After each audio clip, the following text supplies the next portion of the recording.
This is 2022's most popular compact high-torque electric drill, the DCT800 by DeWalt. Listen to its sound. It's very mechanical, like the sound of a tram starting.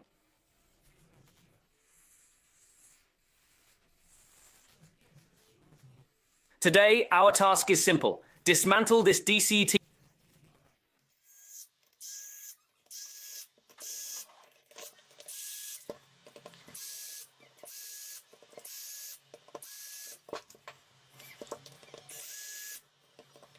When we remove the screws and look at the back cover, we can see that there's no over-designing. The motor is large and the copper wire thick.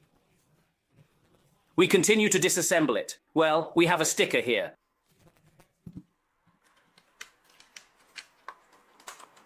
Score it open with a knife. Opening it up, you might think, wow, the inside is packed full. Let's bring the camera in closer.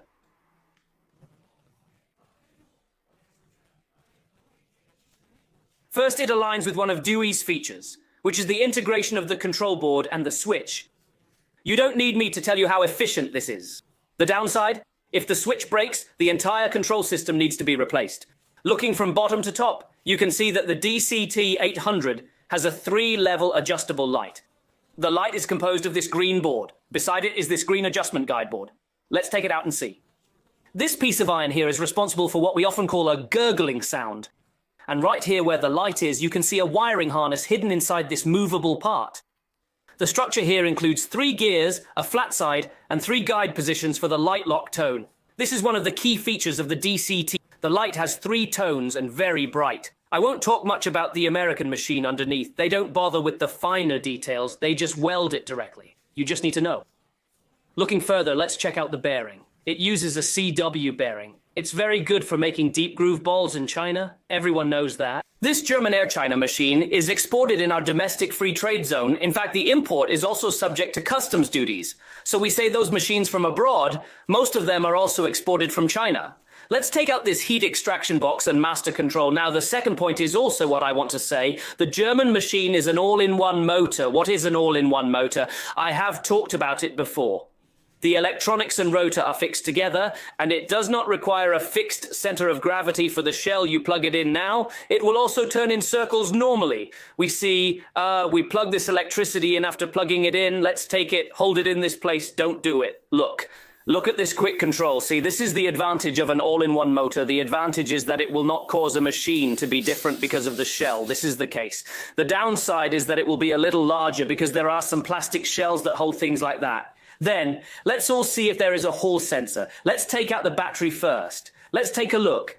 This rotor can't be removed because it is fixed here on top of this layer, and it needs to be removed. Let's take a look at this. This is it. Have you seen this line, this Hall sensor? It has this wire. If we count the 1, 2, 3, 4 or 5 wires, it is one Hall element in 5 groups is like this. Even if we can't see it, I can guarantee that I won't tell you that the whole range of German products also have a Hall sensor. What about the switch? Let's take a look at the integration of the switch and the main control. Here, I really can't see what brand it is, SBS, GSR, FSB. In 2022, this one is not known. No, this is not there. We really can't see it. This place is not visible like it is one. Even if it is broken a little bit. If it breaks a switch, I guess you have to replace the whole set below. Really, this price is still relatively large. Let's look at the shell. What about the thickness of the shell? The same is true of American machines. The thickness of the lagging and shell accounts for half and half, which is not bad because of DeWalt's DCT800. It uses a matte material with a feel. Let's continue to look at the mobile phone case, which is also known as the Gearbox Dulvers gearboxes and American machine gearboxes, including the Milwaukee, including Dulwich, including Cowper. Its internal gearbox is almost all metal. We look at the place above. It is a plastic gusset, which is where we make a gear adjustment behind it, fast and slow gear. And ahead, we can see this place. This place is all metal down there. What about this Dulwich DCT800? Let's copy it here if you have any questions. You can leave a message below, or if you have any questions, you can also give a suggestion. Let's see you next time. I'm a little bully.